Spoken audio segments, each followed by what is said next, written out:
बिस्मिल्लाहिर्रहमानिर्रहीम। इस वीडियो में हम डिस्कस करते हैं coordinate and change of basis.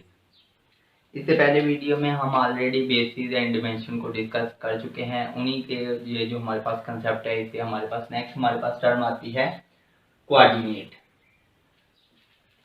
अभी कोऑर्डिनेट को हम डिफाइन इस तरह करते हैं कि हमारे पास लेट्स से एक एस सेट है, इसमें हमारे पास वेक्टर है v1 v2 so on pn। इसमें हमारे पास क्या है, वेक्टर है। Is an order basis. अब ये आपके पास क्या है, ऑर्डर बेसिस है। आपके पास क्या है, एक तरतीब के साथ आपके क्या है, बेसिस है। For a n dimensional vector space V, यानी आपके पास एन डायमेंशनल वेक्टर स्पेस में आपके पास ये ऑर्डर बेसिस है। अब ये आपके पास एन ही आपके पास बेसिस होंगे, एन वेक्टर होंगे, क्योंकि नंबर ऑफ बेसिस जो होती हैं वो आपके पास क्या होती है, डायमेंशन होती है।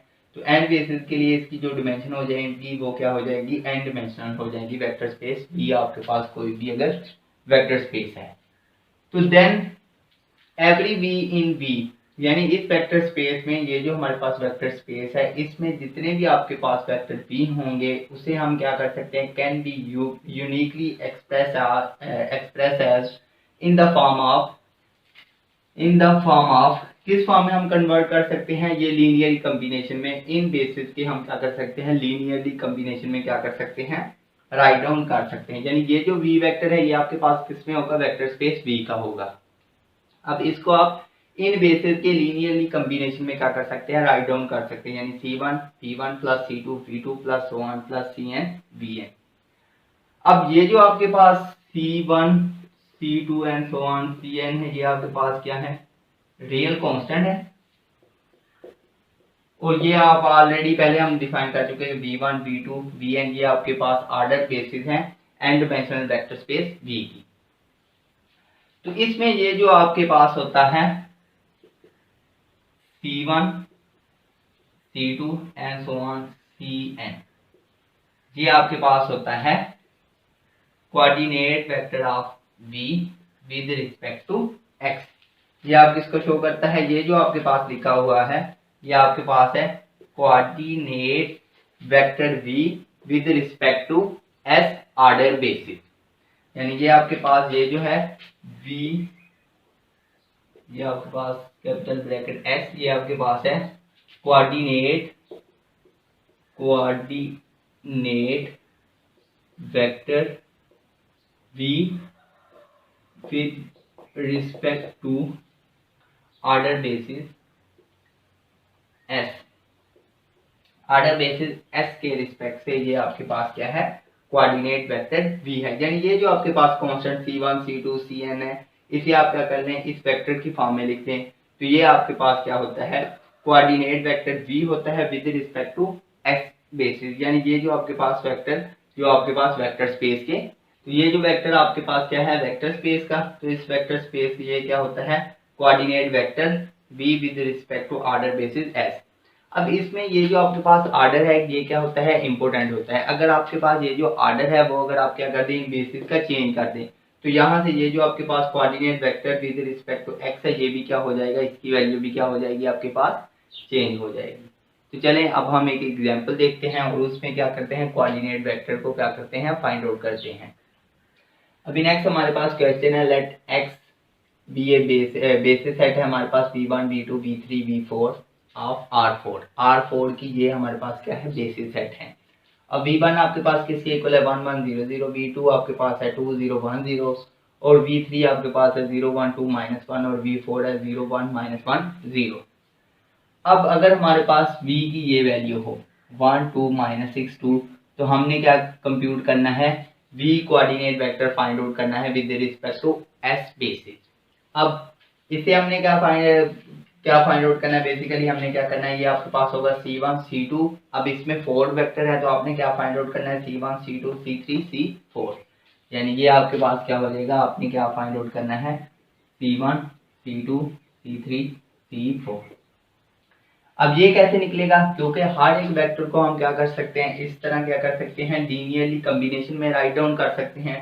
तो ये आपके पास V वेक्टर है, ये किसके इक्वल आ जाएगा, आपके पास ये जो आपके पास V वेक्टर है ये आपके पास आ जाएगा C1 V1 plus C2 V2 plus C3 V3 plus C4 V4 is equal vector V।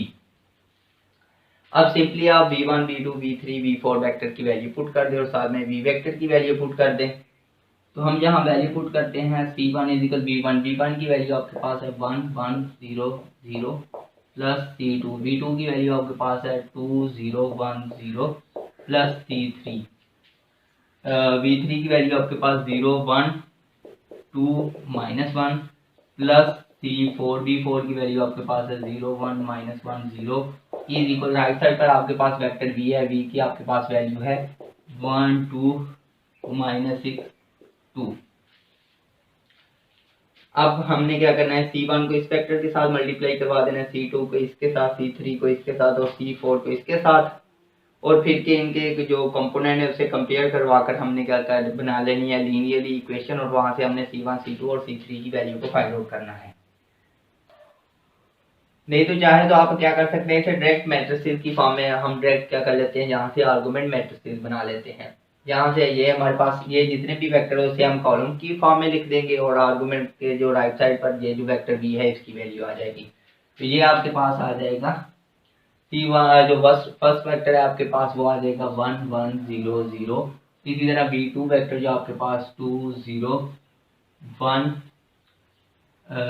2 0 1 0। v3 vector आपके पास है 0 1 2 -1 v3 और v4 आपके पास है 0 1 -1 0, और यहाँ डाटा लाइन आ जाएगी और साथ में आपके पास ये जो वेक्टर v है राइट साइड पर ये आ जाएगा 1 2 -6 और ये 2 आ जाएगा आपके पास। ये हमने चाहे तो आप डायरेक्ट इसे लीनियर इक्वेशन में बनाते फिर आप मैट्रिसेस में लिखते तो तभी आपके पास यही मैट्रिसेस आना था। मैंने डायरेक्ट ये जो वेक्टर थे इन्हें मैंने कॉलम की फॉर्म में लिख दिया है, और अब हमने इसका क्या बनाना है, रो एचेलॉन फॉर्म बनानी है। तो ये हमारे पास लीडिंग एंट्री 1 है, तो इसके नीचे हमने क्या बनाना है, जितनी भी एंट्रीज है उसे 0। तो ये 1 है, हम क्या करेंगे रो 2 में से रो 1 को क्या कर देंगे, माइनस कर देंगे, यानी रो 2 में से रो 1 को माइनस कर देंगे। ये दो वेक्टर ये दो एंट्रीज पहले ही ऑलरेडी, तो यहाँ से ये हमारे पास क्या आ जाएगा, फर्स्ट रो एज इट आ जाएगी। फर्स्ट रो हमारे पास है 1 2 0 0 और राइट साइड पर है 1। अब हमने क्या करना है, रो 2 को रो 1 में से माइनस करवाना है। तो ये 1 -1 कितना हो जाएगा 0 0 -2 कितना हो जाएगा -2। अब ये आपके पास 1 -0 1 आ जाएगा, इसी तरह 1 -0 1 आ जाएगा, और राइट साइड पर क्या है 2 -1 आपके पास कितना आ जाएगा 1। अब इसी तरह रो 3 और रो 4 एज इट आ जाएगी 0 1 2 -1 -6 0 0 -1 0 2 आ जाएगा। अभी नेक्स्ट हमारे पास ये लीडिंग एंट्रीज है, नॉन जीरो रो है। तो लीडिंग एंट्रीज बनाने के लिए इसे हमने 1 बनाना है। तो 1 बनाने के लिए हम क्या करते हैं कि ये जो नीचे इसके रो है ये 1 है, तो हम क्या कर देते हैं रो 2 को रो 3 के साथ हम क्या कर देते हैं इंटरचेंज।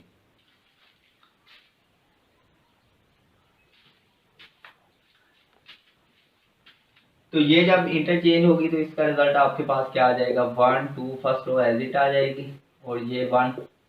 अब ये आपके पास 0। अब थर्ड रो को फर्स्ट पर लिख दे 1 2 -1 -6 और ये आपके पास 0 -2 1 1 और ये 1 0 0 -1 0 2। अब आपके पास ये लीडिंग एंट्री 1 है, इसके नीचे -2 है। -2 को 0 बनाने के लिए हम R2 को 2 से मल्टीप्लाई करवाएंगे और R3 में क्या कर देंगे ऐड। ये आपके पास 1 2 0 0 ये 1 आ जाएगा।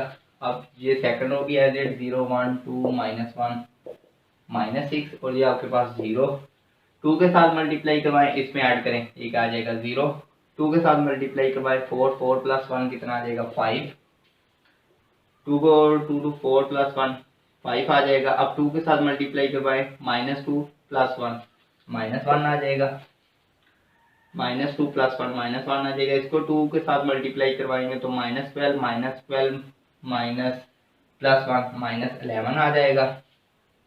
और यहाँ से ये आपके पास आ जाएगा 0 0 -1 0 2। अब ये जो लास्ट रो है इस पर -1 है, हम इसे माइनस से मल्टीप्लाई करवा देते हैं तो ये +1 हो जाएगा और ये क्या हो जाएगा -2। अब ये हमारे पास लीडिंग एंट्रीज है, इसे हमने 1 बनाना है तो इसे हम क्या करते हैं रो 4 के साथ क्या कर देते हैं इंटरचेंज कर देते हैं, या 5 से डिवाइड कर सकते हैं। 5 से डिवाइड करने से हमारे पास P और Q की फॉर्म में ज़्यादा नंबर आ जाएंगे, तो इसलिए हम क्या कर देते हैं इंटरचेंज। ये आपके पास 1 0 0 0 1 और ये 0 1 2 -1 -6 0 0 1 0 -2 और ये 0 0 5 -1 -11। ये जो +1 है ये जो रो है रो 4 को रो 3 के साथ इंटरचेंज कर दिया।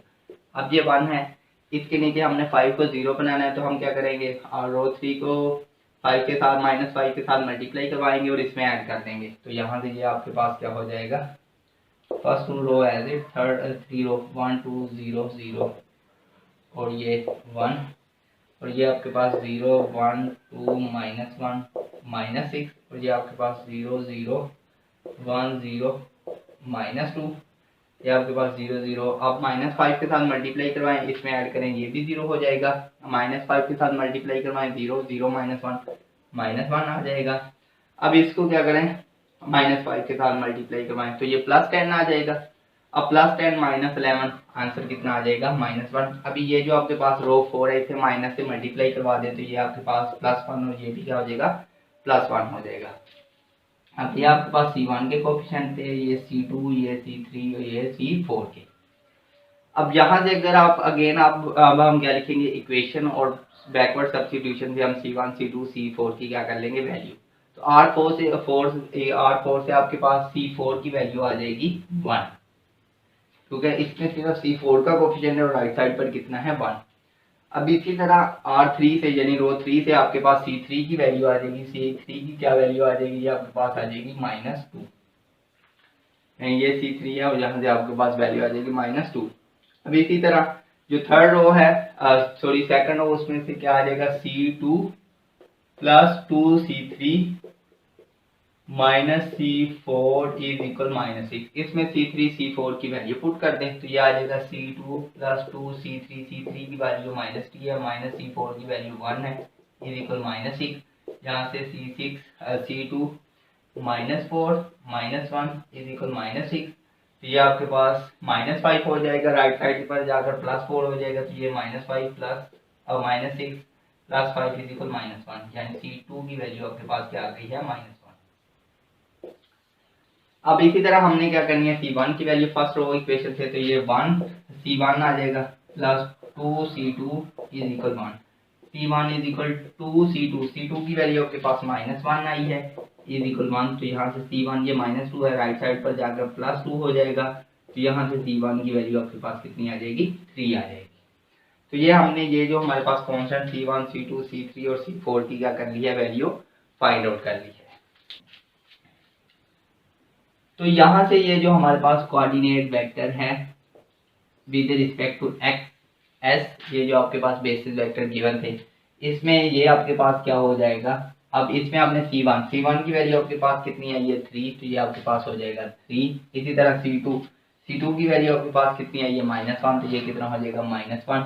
इसी तरह C3 की वैल्यू आपके पास कितनी है, -2, तो ये -2। C4 की वैल्यू आपके पास कितनी आई है, 1। तो ये हमने कोऑर्डिनेट वेक्टर फाइंड आउट कर लिया है V का विद रिस्पेक्ट टू S।